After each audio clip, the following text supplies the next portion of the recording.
We always hear about millionaires, and it kind of feels like they're playing a totally different game with money, right? It's not just about having more, it's about a fundamental shift in how money actually works for you. So today, we're going to break down exactly what happens at that magic $1 million threshold. I mean, it's a question we've all probably asked ourselves. You see people who seem to have their money working for them instead of the other way around. Well, guess what? It's not just a feeling. It turns out there's a very real, very specific point where that transformation happens, a point where you go from chasing money to having it chase you.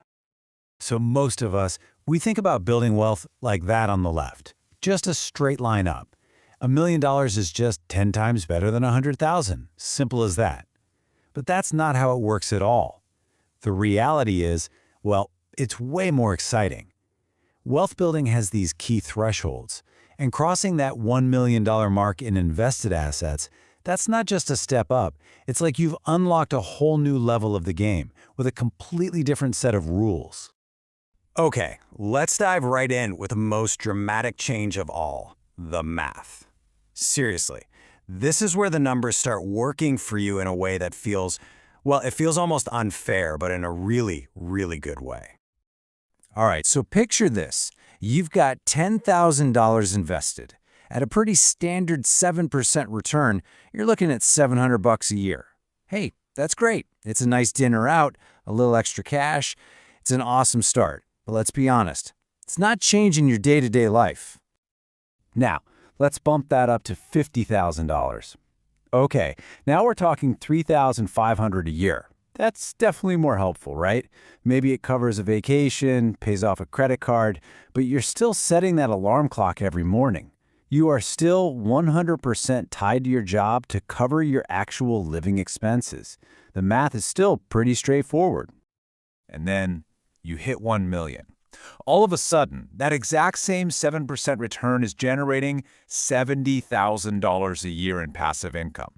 Now, this number isn't just helpful. For a lot of people, 70 grand is more than they make at their full-time job. And it's coming in 24/7, whether you're sleeping or on a beach. This can fund an entire lifestyle. And that is the absolute crux of it. The $1 million mark is often the very first time in someone's life where their money, their capital, starts working harder than they do. Your investments just became your best employee. And trust me, this employee never calls in sick and never takes a vacation. So when the math changes that dramatically, something else has to change with it, right? And that's your mindset. You stop thinking like someone who saves money, and you start thinking like someone who owns capital. A capital owner. It sounds kind of fancy, but it's exactly what it says on the tin. You own a serious amount of capital that's working for you. Your main goal isn't just about stacking up more cash anymore. It's about protecting the incredible money-making machine you've built and making sure it runs as smoothly as possible. This here illustrates the difference perfectly. Think about it. The saver is always on offense. It's all about hustle, earn more, save more, accumulate. You're trying to get rich. But the capital owner, they switch to defense. The number one priority is now to stay rich. It's all about preserving that capital base you've worked so hard for. And this table right here, this shows you exactly why that mindset shifts. So a 10% market drop when you've got a $20,000 portfolio, that's a $2,000 loss. Yeah, it stings, no doubt, but you can make that back. But a 10% drop on a $1 million portfolio, that's a $100,000 loss. All of a sudden, that is not just a number on a screen. That's a new car. That's somebody's entire annual salary. That's years of your living expenses gone. Risk just feels completely different at this scale. Naturally, this massive change in how you view money and risk bleeds into every other part of your life, especially your career. When your investments can cover your lifestyle, well, your entire relationship with your job gets a total makeover. The bottom line is, work becomes optional. And this optionality is one of the greatest forms of wealth there is. It means you can walk away from a toxic boss without fear. It means you can negotiate for that raise from a position of power, not desperation. It means you can finally take that leap and start the business you've been dreaming about because you have a real safety net. You get to prioritize work that actually fulfills you over just chasing the biggest paycheck. And this right here, this is the heart of it. When your capital is earning you a solid income, you start to value your time in a totally new way. Sure, an extra hour at the office might make you a little more money, but an extra hour with your family or working on a passion project, that becomes priceless because you know your financial foundation is already secure. But look, it's not all just freedom and security. Crossing this $1 million threshold brings a whole new, surprising set of pressures. But it also unlocks a world of exclusive opportunities. Yeah, this is the side of wealth that people don't really talk about much. The sheer scale of the numbers creates a brand new kind of anxiety. Your portfolio could swing by $50,000 in a single day.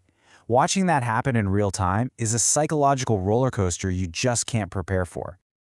But on the flip side of that pressure, all these new doors start to open. It's like you get access to the VIP lounge of investing. A lot of the most interesting opportunities. We're talking private equity, real estate syndications. They have huge minimum investments, 50, 100 grand or more. They're totally inaccessible to most people. But with $1 million portfolio, you can start putting small chunks of your money into these exclusive, potentially much higher return assets. And it's not just new investments. The entire financial system starts rolling out the red carpet for you. When you have significant assets, banks stop seeing you as a risk and start seeing you as a preferred client.